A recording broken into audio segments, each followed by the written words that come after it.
Hey, my name is John, And I'm Jess. and we are the Relationship Revivalists.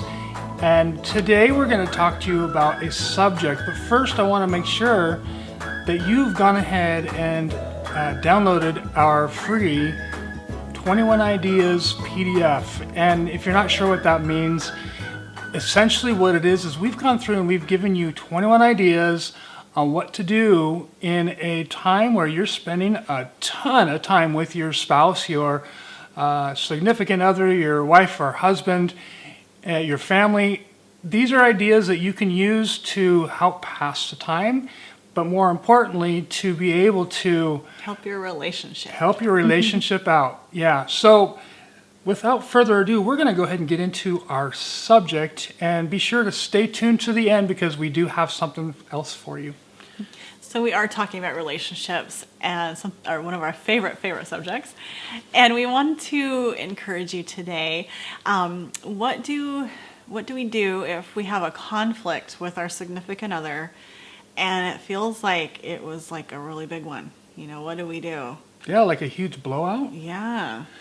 Yeah, and I know as a guy that sometimes has pride, I have to learn, and this is an ongoing process. I don't think anyone's really perfect at this, but have to learn to swallow that pride and then really get to the heart of why did this happen? Why is it that my significant other, my spouse, and I got into an argument, and then it blew out and grew further than it was supposed to. Mm. And so now we need to know where to go with that. Mm-hmm.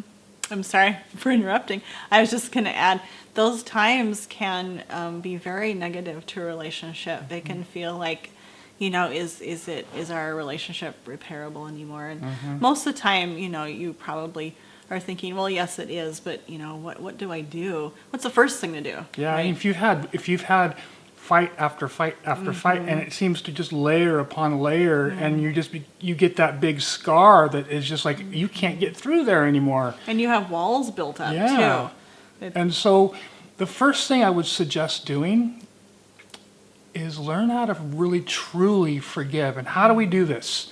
You know, some people can say, well, hey, I forgave you so long ago, don't even worry about it. And is that really a true forgiveness? Or is that a wall that you've put up and said, don't worry about it, I'm going to deal with it? Now, there's different levels about that, but you know, you do have to deal with it. But at the same token, you really have to deal with it in a way that is healthy. And the healthy way is to invite Jesus to take that burden in.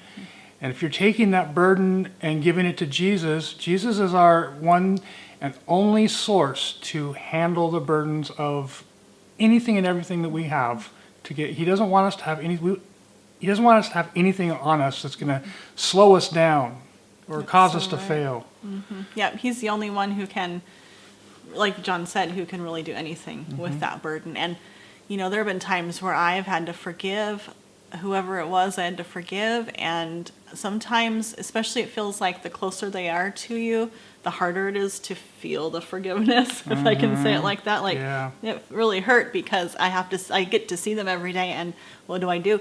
Excuse me. So like John said, bring God into it. Ask Jesus, Lord, please help me forgive this person. Please help me see them through your eyes of love for them. Please help me see them how you see them. They're pure, wonderful, beautiful hearts. And right then and there, that helps turn things around. So we hope this helps you today. Remember to forgive each other. Stay walking in love together. And we'll see you in the next video.